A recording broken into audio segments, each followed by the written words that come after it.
You've surprised me a lot on the podcast over the last year and a half, but the most surprising comment you've ever said was a throwaway comment in this week's episode. Almond buttermilk. No, almond butter. It's like peanut butter, but it's almonds. Your man Rich Roll, the vegan ultra runner, he was big into the almond butter sandwiches. So it's like peanut butter, but he used almonds because, I don't know, it was far from almond butter than you were raised on. Well, to be honest, I used to probably bully people for eating peanut butter sandwiches, but apparently the nutritional side of it seems to work for him. So, well, with the exception of almond butter, it's good to have you back in this week's episode of the podcast as being solo running last week. So last week's episode of the podcast, we were talking about events in the past. So we dug into the archives of Any Given Run Day, especially for our newer listeners, and we brought up people we had before. We talked with yourself and Tom doing a triathlon, and we had Ozzy talking about the Arthur O'Neill Challenge with Rachel Farrell, the World Ironman Championships, and we had Ruben Whelan talking about his half Ironman out in Dunleary. But this week's we were looking at the past last week, and this week we're looking to the future, and the future being very near in terms of June 26th. We have a previous guest on that's coming back to the podcast today, Dara, Barrow Valley runner, and he's going to be talking about his challenge this week. It is a little bit. It's hard to believe. We'll leave it into the podcast. A lot of it. It is a phenomenal episode, but it is hard to believe that someone is planning to go run 120 kilometers next Saturday. You know, like that they're actually like, next Saturday morning, 120 kilometers. It is a bit bizarre. And Austin Doyle only last week or the week before ran 80 kilometers through the mountains just because he wanted to run. And it for me and you, and we're looking out there going, well, run 5K today. I don't know about that now. But it is phenomenal. It's phenomenal to see what people are doing. But more importantly, this one is for charity. It is in support of a couple of local autism-based charities. It was one national, one local for Dara, and it is phenomenal. So we're going to plug the support here in the start. And we do have all the details in the show notes. And if you do listen towards the end, you'll hear in the last 5 minutes why it is he's doing it and who it is he's doing it for. It's absolutely phenomenal. And it's a phenomenal achievement, personal achievement for him. But the driving factor behind it is absolutely phenomenal as well. It's very good.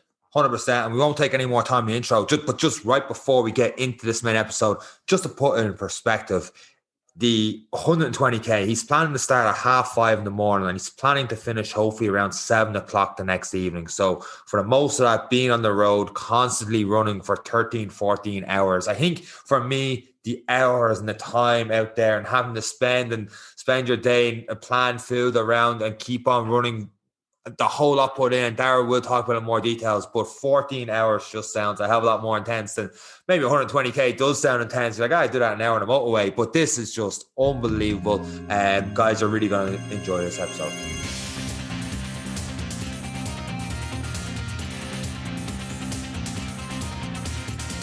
Look, he's getting nervous now, Dara. Well, I was just about to say that. Normally I get nervous for interviews here on the Any Given Run Day podcast, and we have someone coming back to the podcast, and Eric, I am nervous, but I'm not nervous about doing the intro for a change. I'm nervous for our next guest because I'm nervous for him too. I'm very nervous for him because this time next week, so if you're listening to this on a Monday, next Saturday, the 26th of June, is 26th of June next Saturday? I don't know, Dara, is it the 26th? Oh, geez, I'm thinking, could I make it the 19th and get an extra week out of it? But no. So next Saturday, the 26th of June, our next guest on the podcast is going to be running 115 kilometers along the Barrow Way. Welcome back to the podcast, Dara. Dara, how are you keeping? How is the body keeping over the training to build up towards this incredible challenge you have coming up next week? It's been going really well, and thanks for having me back. It was great having a chat with you. When you gave me a shout about this, I was looking forward to it. So thanks a million. It's been going well. I had a little bit of a scare just kind of last week. I had a big run at the end of May, which was my kind of longest run to date. It was 50 miles, and it was a real kind of a tester just to see kind of how I'd fare out and make sure that I was all right for it. And it went all right, actually. I had a couple of kind of foot issues, hence my shopping list, but I'll talk about those in a bit, maybe. It was good. I was happy I got through it. The last 8 miles were a bit of a struggle, but sure, again, we might come back to that. But I think that was a Saturday. The Sunday, I actually got out and pushed myself out, and I got a 10K run in, which I was surprised at how all right it felt. Yeah. And I went again on the Monday and did the same, and that was fine. And I took a little bit of a break Tuesday, and then Wednesday and Thursday I did 2 kind of 10K runs again. And the Thursday morning one, I always run early in the morning anyway. And I'd reached the halfway point and turned around, and I could feel my left hip. I could almost feel a little bit of swelling in it or something, and it started getting sore.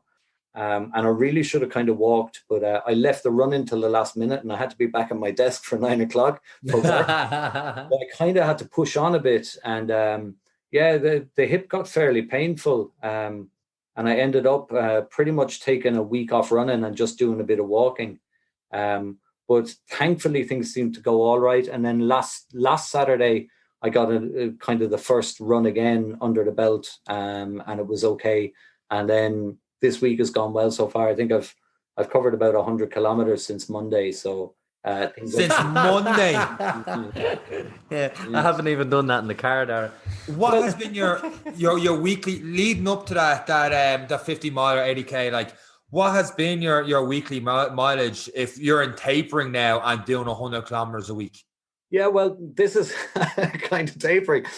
So just explain what happened. So I started this plan back in January, this run and training plan, but I never planned on doing the Barrow Way. It was actually a training plan because I was going to do the Wild Atlantic Ultra 50-mile road race. And that was supposed to be on the 29th of May, hence the 50 miler that I had on the 29th. But that race was moved with COVID and so on. Yeah. And it was kind of when I found out that was moved and I was halfway through the plan, and I said, okay, well, I'm not going to let the plan go to waste anyway. And that's when kind of the plan about the Barrow Way run hatched in my head. So the plan had me up until 29th and then it ended. So I actually haven't had much of a plan for the last 4 weeks. And I just planned on what I had in the back of my head was maybe last week that I wanted to get kind of 3 marathons done back to back on 3 different days, because that would give me the full kind of 115, 120K covered over the 3-day period. Gotcha. But obviously the kind of hip injury ruled that out. And the reason I ended up doing a bit of mileage this week again was the great virtual race across Tennessee, which you'll remember. I ended up entering that, and I finished it today. Well done. On the 1st of May, and I hit the 1,000 kilometers on today's run. So I figured I may as well get that in, get it out of the way with, and I'll probably taper now for this week. I'll go out and stretch the legs tomorrow, all right. And then after that, it'll be a couple of maintenance runs next week, maybe 3, 4, 5 miles here and there, you know. It is, it's phenomenal when you're talking 3, 4, 5 miles a couple of days a week as a taper. It is. Whereas me and Seán be like, "Whoo, gee, that was a busy week, wasn't it?" But it is phenomenal to even think of, and it's when you get into that stage, it's scary. It is scary, the miles, and we see it on the run club any given training day, and every week it's Dara has 12 hours of running this week. I'm not even covering it with the bike and the running. I'm like, that's some going, but it's absolutely brilliant. So talk us through the long run, the 50 miler. We had Simon on previously talking about his, and he seemed to have a couple of nice tales from the 50 miler. Yeah. How was yours? Do you know what? It was remarkably uneventful, which is great in a way, but it's not great for podcast. I had company from a guy who actually reached out to me on Facebook called Gavin Dooley. So if he's listening at all, you're a gent, Gavin. It was great to meet you. But he was just planning his first ever 50 miler on the same day it happened. And he lives up kind of the upper stretches of the Barrow Way. And he had sent me on a message to say that parts of the way were closed because they were doing some kind of upgrading to the cycling lane. But he had done a bit of a recce, and instead of, I agreed to run with him anyway, or he agreed to run with me, whichever way we look at it. And we wanted to go from Robertstown, which is where I'll be starting next Saturday. But there was some kind of works there that are finished now. But it meant we couldn't get past from Robertstown to Rathangan. So we started at Rathangan instead. And I ran with him down as far as a thigh, and everything was fine. To be honest, it was a relatively kind of humid day. It wasn't one of those real belters that we had. There was a bit of cloud cover, but it was warm, you know. Everything went fine as far as a thigh, and he stopped off then because he was heading back upriver, and I carried on. And again, everything was going pretty much okay. And I learned my first lesson just coming into Carlow. I could feel what I thought was a little kind of grain of sand or something in my left runner. And my legs were kind of tired at the time. And I was thinking, oh, do you know what? It's fine. It's only a bit of grain of sand or something. I'll sort it out afterwards whenever I can kind of find somewhere to sit down. Because the thoughts of me now bending down and pulling at my shoes and all that. So I kept going, and that was kind of mistake number one. I got as far as a place called Loughlin Bridge, and my foot was pretty bloody sore. So I eventually kind of forced myself to take off the runner and everything, and I ended up with pretty much the full ball of my foot was blistered. So that wasn't the nicest in the world. No.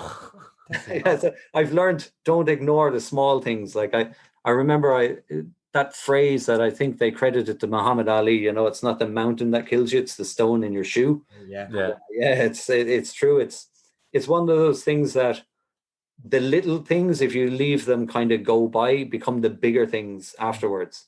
So the kind of lesson there was deal with the maintenance issues before they become a problem. And it probably carries through into other things like drink before you're thirsty, take a bit of a walk before you're knackered, and eat before you're hungry. Because over those long distances, if you feel any of those things seriously, you've probably missed the boat, you know. If you start feeling dehydrated, it's going to be really hard to reverse that and still keep kind of forward momentum going. So it's really about making sure that you're kind of being sensible as well as kind of listening to what's happening at the time. I think the other problem that I ran into, I didn't get it until afterwards. You say you ran into, you literally ran. Or ran through, unfortunately. But I ended up getting a blister under a nail of my other foot, and I didn't. Nail. Yeah, but I didn't really feel it or notice it at the time. It was the following day, and it ended up kind of pushing my toenail up, and that got really sore then for a couple of days. So trying to keep kind of running on that. So I decided to have a look around. Oh, sorry. The other thing I learned was the runners that I had, while they were absolutely fine and comfortable, they were a bit heavy come kind of 30 miles.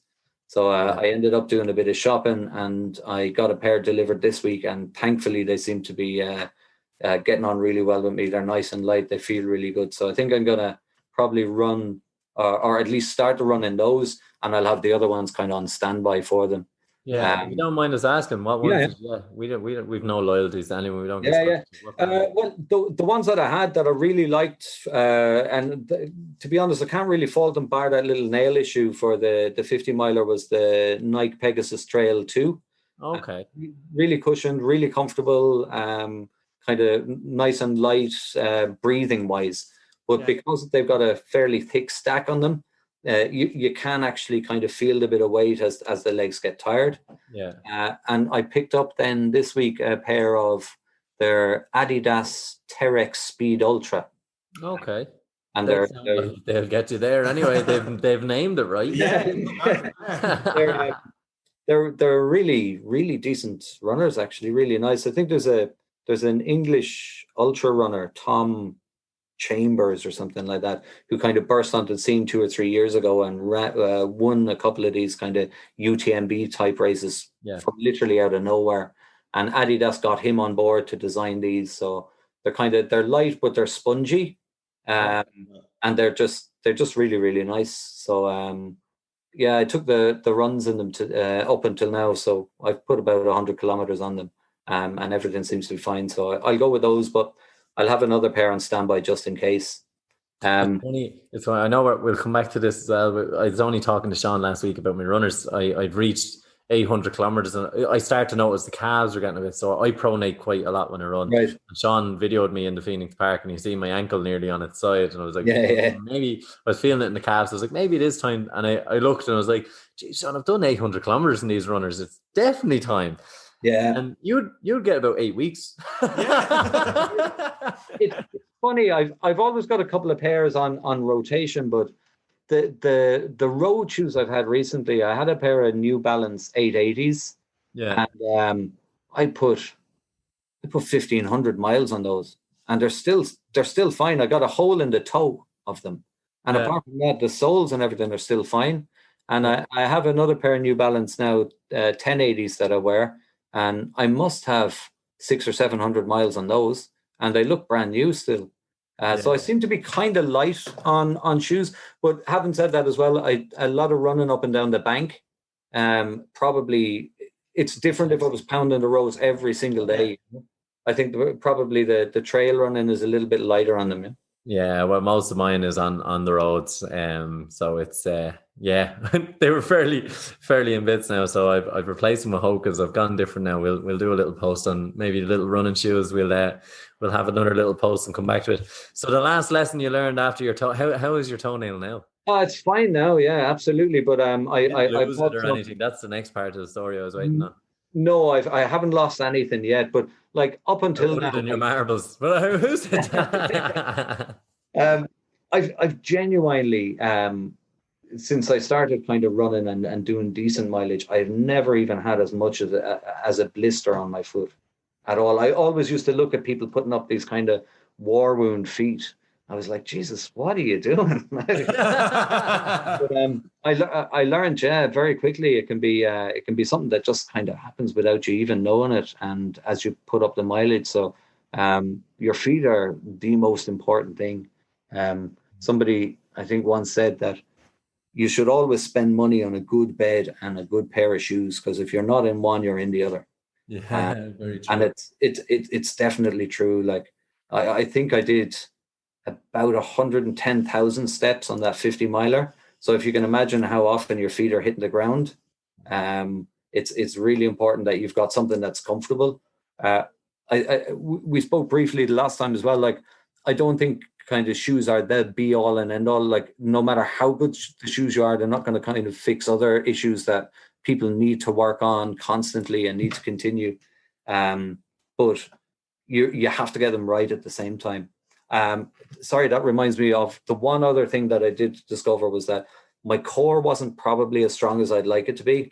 My pack, because it was a self-supported 50 miler at that stage and I wasn't really stopping off anywhere, I had it fairly well loaded. I think I had about 2 liters of water to start out with, and I had various different kind of gels and bits and pieces, and I could really feel it across my diaphragm the following day.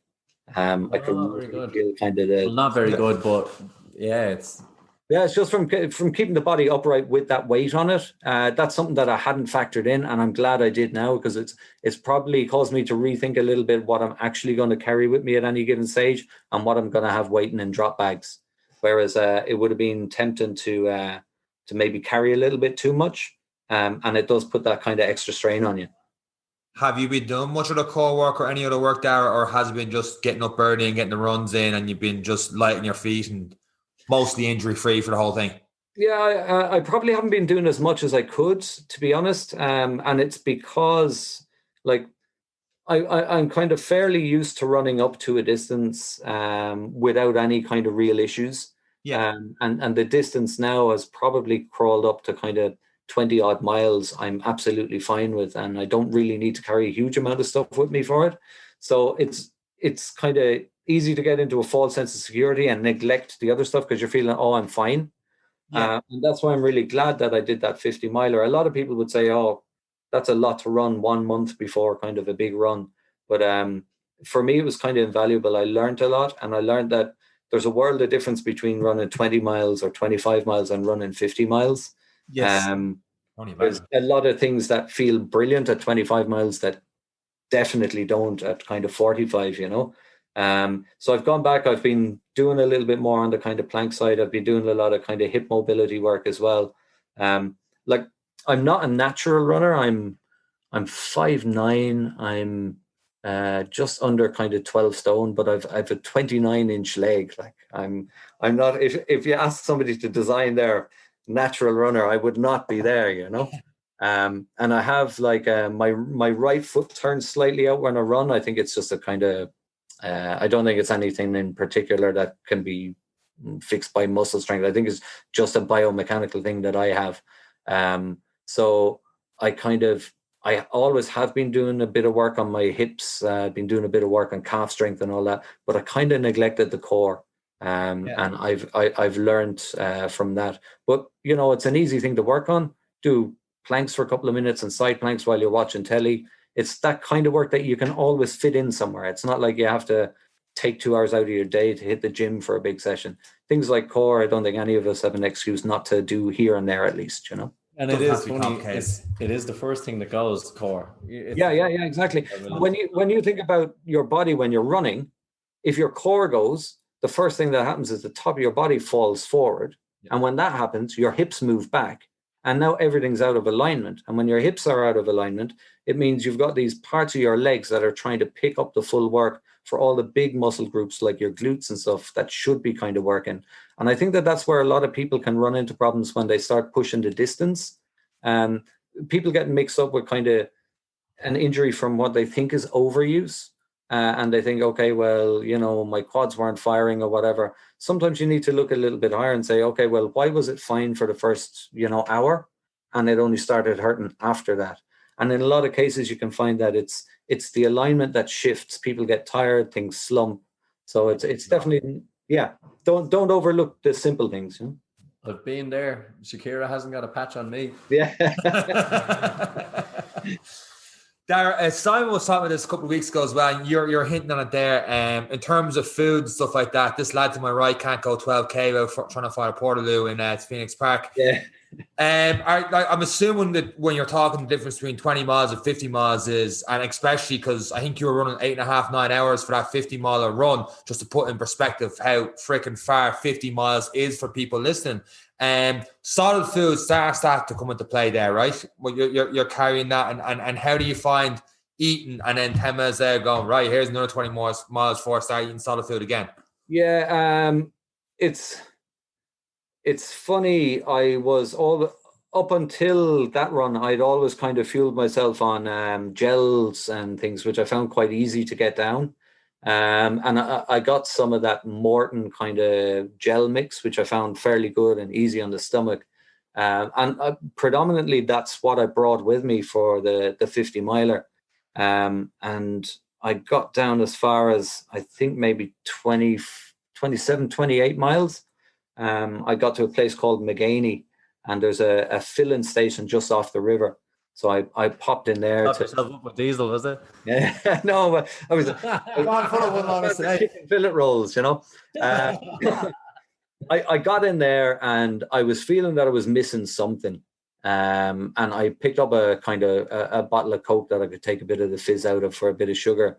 And I wasn't really feeling the gels.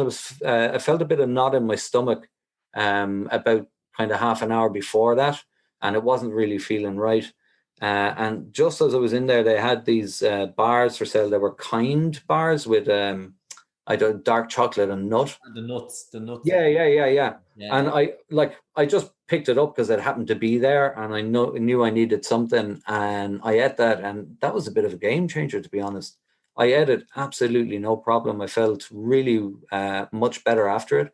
So it's put more of a focus for me on real food for the actual run itself. So I think the way I'm probably going to break it down is I'm going to bring enough in the pack with me just for kind of liquid. It'll be Tailwind and maybe a couple of gels just to get me to that marathon distance. Yeah. But then at the stops that I've scheduled, I'll make sure to have some proper real food to pick from there. So I'm probably looking along the likes of those kind of Kind bars. My wife does a bit of baking, and she came up with this great creation that involves coconut and digestive biscuits and condensed milk and dark chocolate into these little kind of mushy squares, and they're brilliant. So a few of those, and then maybe something like tinned fruit, or something else that I find I really like actually on the long runs is, the little pots of Devon custard. Yes. Because they go down really easy, and there's loads of carbs and sugar in them. So I probably keep it like that. You're getting too much of a sugar here, because I know from listening to reading a lot of the books on the nutrition and stuff, a lot of these long distance guys, and some of them being the vegan ones, they'd have almond butter sandwiches is one that they've heard. Yeah. That the bread and the almond butter is actually so easy just to get into them that they're getting their carbs into them. would you consider bringing along? I know Austin uses sandwiches, peanut butter sandwiches. I think. Would you consider some of them on some of your longer stops?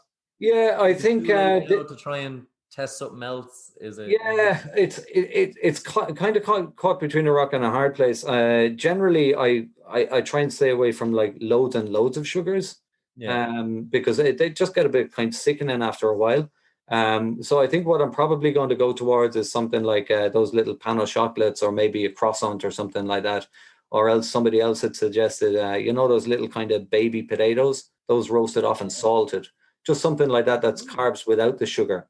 So I'll probably bring a selection of those along as well, but probably because I'm 120 kilometers without a toilet, I don't want to be trying that new either too much. Absolutely. So we'll wait and see. But absolutely, I don't think I'd go like 13, 14 hours just on sugars alone. I think I'd just get sick of it as opposed to anything else. So to have that kind of savory thing is, definitely, I think, worth a go. Well, we touched on it there, Dara. What else was in the shopping list heading up to this big race? Like what? Yeah, you have the bag with you, the food, the water. Is there other supplies that you need for this thing? Yeah, I mean, there's stuff that the practical person that is my wife kind of really steps in that I wouldn't have thought about. Things like plasters, tape for my toes in case of kind of anything goes wrong again there. A power bank, actually, because I never even thought about it. Because my phone won't last that long, and so if I need to contact anybody, or if I'm kind of sharing my location so people know where I am, I need to think about that. So I picked up one of those, and hopefully that'll do the job as well. And then after that, it's a spare pair of socks, spare t-shirt, a baseball cap. I never wore a hat. I always look stupid in them. My kind of ears don't work on them and anything like that. But I bought one to support a runner, an American guy called Tommy Rivs, if you've heard of him at all. No, we haven't. Really great trail runner, really check out his Instagram. He's a really inspirational guy. But about a year ago, he was struck down with what they thought was COVID. He was in a really bad way, and it turned out he'd got some really rare stage 4 lung cancer or something like that. Knocked him for 6. Obviously, he went down with it literally 3 weeks after being a minute off the qualifying time for the US Olympic marathon team. So literally from there, 3 weeks later, to be on a hospital bed on drips and everything. And Craft Sportswear, who were sponsors, and they did a range of kind of stuff to help support him. And one of them was like a trucker cap. So I happened to have that. And my wife, when I was out in the sun, said, listen, if you're going to go out 5-6 hours, that's fine. Wear a bloody hat or I'll kill you, because, it's sun beating down your head. So I put on this yoke, and it was a game changer as well for me, because it stops all the sweat running into It rips off the peak of the cap, which is perfect. So I actually picked up a second cap as well, because the thing gets soaked. So just those little practical things that, again, I probably wouldn't have learned if I hadn't done the 50 miler.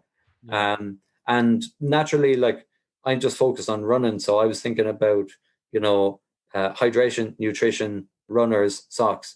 And only for I have somebody behind me who's thinking about my overall well-being, saying, well, look, you also need this, this, and this. So, just the practicalities of kind of tapes, plasters.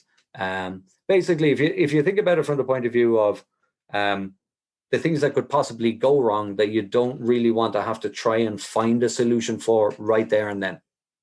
And especially if you're fortunate enough that you can kind of leave stuff along the way and not have to carry it all with you. Here's one for you. Always happens me. Nipple chafing. How are you getting away with that? It was just one thing that absolutely never happened to me at all. I saw a horrific picture. Somebody put one up on one of the virtual Race Across Tennessee guys put one up. He was wearing a white shirt and he was running away, and he said he was stopped by 2 people on the street, and they were like, "Are you okay?" When he looked down, it was a picture of a shirt, and it was just kind of stripes of blood all down the front of his shirt. That was mine after the marathon. I took off my t-shirt and I was like, was I bleeding? And I looked down, it was just like I was breastfeeding blood. It was just all the way down the t-shirt. My brother, years ago, decided to run the London Marathon, and he was doing training for it. He had awful trouble with the same thing. But I just got away with it, I guess. it just, maybe I'm just made with tougher nipples than him. You know? So you need to do a core conditioning program Yes. and a nipple conditioning program. So No, I have suffered with chafing in other areas, like the old cheeks can get a little bit kind of warm sometimes. So I had this stuff that I picked up in America, actually, because everybody in America seems to need shaving cream. But I was over there in a couple of years ago and had this kind of shaving cream called Friction Defense or something, and it was great. So generally speaking, when I'm going out for any kind of run of 2 hours or more, I'll roll on that in a couple of kind of selected areas, and that's to do me all right, you know. A couple of times I've forgotten it, and when you get into the shower after your run, you can kind of feel it at that stage. Spicy shower, all right. But again, you know, this is genuinely one of these things that it's absolutely no hassle at all to put the stuff on. And what you don't want to do is find out an hour and a half into your run that you should have put it on. So for anybody at that point who's kind of planning on pushing the distances or challenging themselves a little bit, you know, just much like the kind of little grain of sand in your shoe that becomes a blister later on, deal with these things kind of as much as you can before they become an issue.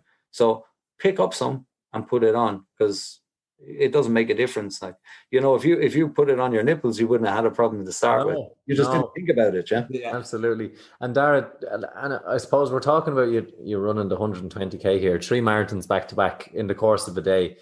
Just remind everyone, when was it you started running again?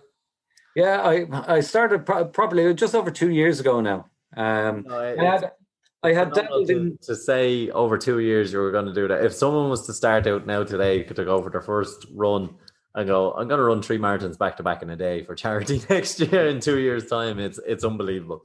Yeah, look, do you know, it's I think a lot of it with me is kind of on the mental side as well, that it's just a kind of voice in your head to kind of push yourself on to do it.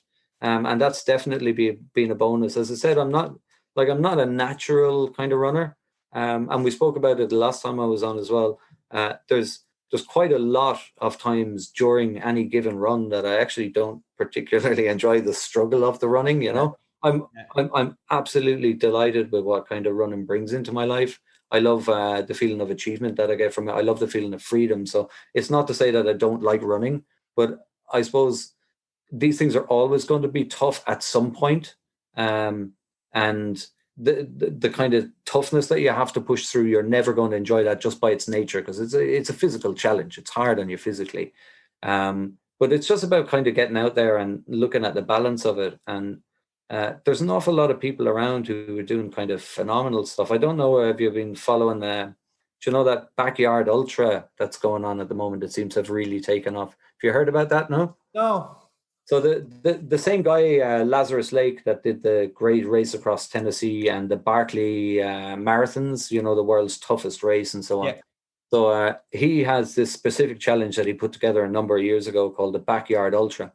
And the format is fairly simple. It's a loop that you run, which is 4.166 miles. And you run that and you have an hour to run it. I've heard of this now, you say. And then you have to be back on the start line to run it the next hour. And if you're not on the start line to run it the next hour, you're gone, right? So all these people start off running. And when you think about it, to start with, it's 4.16 miles in an hour. It's not really that hard, but it keeps going and keeps going and keeps going and keeps going until there's only one person left. And when that last person is left, they have to complete one last loop on their own to be the winner of it. So there's a couple of kind of challenges with it. Number one, the 4.166 miles is put together. So if you run for 24 hours constantly, at the end of the 24th hour, you will have run 100 miles. And then you keep going.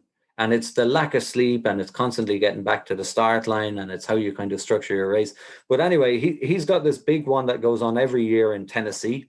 And then all these other races around the world have sprung up as qualifiers for the Tennessee one. So the Irish one went ahead a couple of weeks back up in Northern Ireland.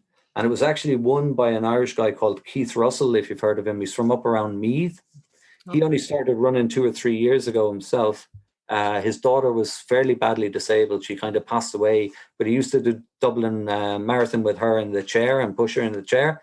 And he set an Irish and UK record by doing 72 laps, so 72 hours of running. Himself and another guy, a Filipino guy called GV Tolentino, who runs for the Dublin Mountain Runners. The two of them were battling it out because the rules say as soon as the second last person drops, you can only do one more lap, and then you're out. So I think the world record was held by a Belgian guy who set it last year, and that was 75 laps. So to give you an idea how good Keith Russell is, 72, and he only stopped because the other guy dropped out and he couldn't do anymore. Yeah. And then you're raging, I'd drag him in a wheelbarrow just to get the world record. Well, Keith Russell is going over to Tennessee now to race in the World Championships. But since then, I think 2 weeks ago in the Somerset one in the UK, the two boys there set a new record. John Stocker, I think, and Matt Blackburn, and they did 80 laps, so 80 hours of running on the hour, every hour, 4.166. And that's a new world record. So they're going the David Goggins challenge, the 4x4 was for these guys are completely another level. And there's the 100k Irish and UK championships is going on in Mondello in August as well. So there's a lot of really good stuff happening in Ireland. And when you look at somebody like Keith Russell, to come back to the point, like he's a guy who only took up running a couple of years back. And now he's kind of really pushing the boundaries for 24-hour races, 12-hour races. He gave up the cigarettes only when he started running, just to try and get a little bit fitter for his daughter as well. So you'd be really, really surprised what your body can do if you stick at something and become consistent. And I think for me, it was the consistency that pays off. It's getting up kind of those days when it's raining and just getting those miles in, or when it's dark or when it's cold. Because I think the run for me on the 26th will be a culmination of all the runs that I've ever done. And the more of those runs you get into the build-up, I think the easier it becomes in the long run. Brilliant. Fantastic. You sound like you're ready. Is that how you felt when you did that 50-mile run? You're kind of like, the mind, I know we just talked about a race that never ends, but when you finish that 50-mile run, you're like, or the 80K, you're like, right, I've got another 40K to go in a couple of weeks. I'm going to be ready. I've got this. Or was there a bit of apprehension there? How were you feeling once that race was done? Which at the time was your longest ever? Yeah, like for the last 8 miles, I won't lie. I was there thinking, Jesus, how the hell am I supposed to do another kind of 22, 23 miles on top of this? But I expected myself to be having that conversation. So I think I'm never going to be the type of person who's not going to have that conversation with myself, because as I said, things get tough and you start giving out yourself and wondering why the hell you're doing it. I think the main thing for me is that afterwards, when it's over, it's that I wasn't surprised that I was saying that to myself, because I kind of expected it anyway. And I fully expect to have that conversation with myself next Saturday as well, probably on a couple of different occasions. But again, I know that it's coming, and I know that things come in ebbs and flows. And, what's the worst that can happen? You take a walk for 10 minutes, walk for 15 minutes, right. Dangle your feet in the river, cool down a little bit, and then get up and go anyway. Because, I mean, at that stage, by the time that happens, there's nothing I can do about it. I have to get home anyway, lads. Straight road down. You can't get a car into the riverbank, so I'm kind of stuck there until I find my own way home. But look, I'm confident that I can do it out of kind of pig-headedness more than anything. I'm confident enough. I mean, I've done, I think, 2,200 kilometers since January, so I have the miles in my legs. I know I have the miles in my legs. I know that I've put the work in and that I've kind of paid the dues in that respect.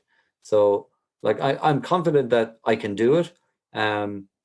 It's just kind of how easy it's going to be or how difficult it's going to get. And kind of, there's an American runner that I like as well, a guy called Zach Miller, and he has this phrase about digging around in the pain cave. And there'll probably be a little bit of that happening from time to time. But look, in my mind, not finishing it isn't an option. It's about how I finish it, and some of that's going to be lap of the gods. What happens on the day? What's the weather going to be like? All that kind of thing. But outside that, yes, just one foot in the other. We were all designed or built for it in one way. It's just kind of how quick you want to do it and how much you want to push yourself in. Well, it's absolutely brilliant, and I suppose we'll leave that there and probably kick on to the reason why you're doing it, the charity that you're doing it for, Dara. Do you mind giving us another rundown of who it is you're doing it for and how people can support? Absolutely. There's it's two charities that are both working in the autism sphere in Ireland. So it's a sphere that's like really underfunded. The whole area is kind of terribly underfunded. Not just in Ireland, in a lot of other countries as well. But even things like the education system that we have, it's all geared up towards kind of mainstream, kind of who's in that pretty narrow middle spectrum. And people who fall kind of either side of that tend to find themselves with a fairly tough time. And it's something that's close to my own heart, both in my family side and on my wife's side of the family as well, that we can see very much what's involved. And I suppose the constant kind of worry and effort that people who are trying to raise children with autism, or people who are on the spectrum themselves that are just trying to kind of make their way through life, are facing, not out of any kind of badness, but just up against the kind of system that was never designed for anybody who's kind of left or right of that middle divide, as I said. So the real reason for doing the run is really to raise money for these two particular organizations. There's an organization called As.I.Am who are nationwide, and they do an awful lot of hard work in terms of raising awareness of autism and bringing it from kind of the sidelines into view. So they've worked with various different supermarkets to bring in autism-friendly evenings, little things like that get into the public conscious. They also support kind of families who are facing kind of problems with kind of accessing services and so on. And then the second organization is a bit more local. It's a school here called Saplings, and it's a school for children with complex needs, and it's in Goresbridge on the banks of the Barrow as well. So the run is really kind of a fundraiser for that, and the money will be split equally between them.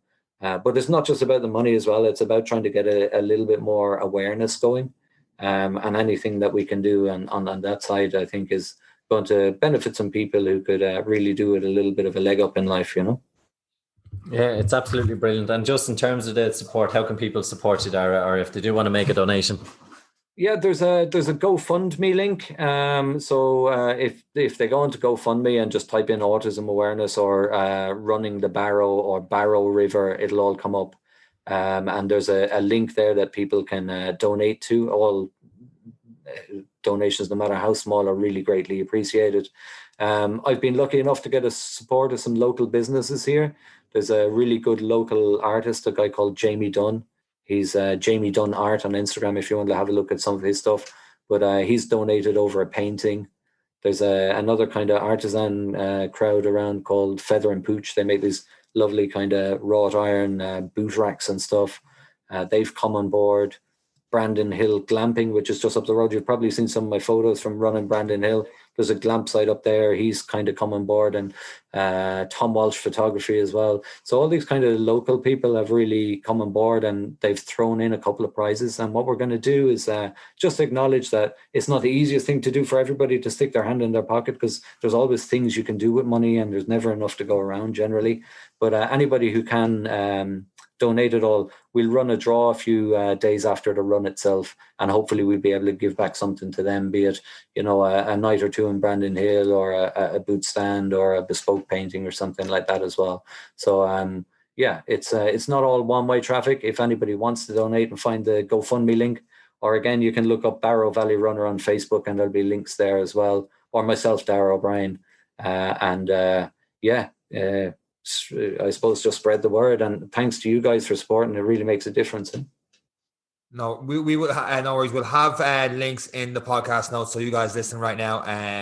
The GoFundMe link, Dara's Instagram and Facebook link will also be in the podcast notes. So literally just one click there, guys. If you can, it'd be great to support Dara. Dara, absolutely phenomenal what you're doing, and best luck to the challenge next week. We're looking forward to it.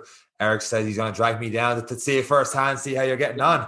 Well, in fairness, just before the podcast started, he did promise he was going to do 80K. So, 80. Yeah. I think we have rewind the tapes on 80K and that as well. I think we'll have a look at that one. I don't remember saying it myself. I don't like how Zoom says when it's recording and when it's not now. Because he has me there now. He has me. But yeah, Dara, I'll be there for 20 at least, and then we'll see. I might cycle the other 60, but I'll definitely be there to give you a hand for a bit of company for a little while. The company makes a difference. I mean, I'm living in I think the population of Graiguenamanagh is somewhere around 2,500. So trying to find people who run and then trying to find people who run kind of the similar distances with the similar pace at the times that suit you to run is pretty non-existent. So I end up doing most of my running on my own. And when I did the 50 miler, having that company for the first half really now, I don't know whether it's because it was for the first 25 miles and not the last, but it really made that time pass a little bit. So, again, if there's anybody out there that's listening that's around that area, I'll pass on you guys kind of rough timings. But if anybody felt like doing even a couple of, 5K, 2K, whatever it is, and you're around the area, you don't even have to ask. I'd be delighted to have somebody kind of run alongside me for a couple of kilometers here and there. So, the more the merrier. Brilliant. It's absolutely brilliant. We're really looking forward to Dara. We can't wish you any more but the best. And like you said, the day will be the day and we'll get through it. We'll see you along the way. And anyone who is looking to get more information about the run can reach out to us or Dara himself. And we'll gladly pass on the information and timings. We'll try and keep the Instagram updated throughout the day to let you know where he is at certain times. Starting at 5:30, Dara, am I right? Yeah, the plan is to start at 5:30 and to finish up then in St. Mullins at around sometime around 7:00 is the plan. A little bit quicker with a fair wind behind me and everything going well, or maybe a little bit slower. Otherwise, can't control everything, so I suppose got to resign to that. I've no idea at the moment what the weather is supposed to be like. I'm glad. Stop not looking until Friday. Yeah. Well, there's nothing I can do about it anyway. The last 2 weeks, 3 weeks or so have been good. At least it's given me kind of a taste of running in the heat anyway. And the value that a baseball cap has. So brilliant. Well, Dara, I'll let Seán work on his old outro here. He's doing well. We're up to 65 episodes now and he's getting better at each one. Yeah. I can't really top that episode, to be honest with Dara, on the outro there. So it'll be a bit of a letdown. Well, I tell you, the biggest letdown for me was I'd spent a good 2 weeks before this trying to swat up an EastEnders in case there were any more questions on that. You'll never get those weeks back, lads. And on that note, Dara, thank you very much for come on to this week's episode of the Any Given Monday podcast. Guys, once again, if you can, please do check out those links in the description to donate. And I'm going to wrap it up here. Once again, Dara, best of luck next Saturday, June 26th in the Barrow Valley Run. And that's it from the three of us, myself, Eric and Dara. Take care.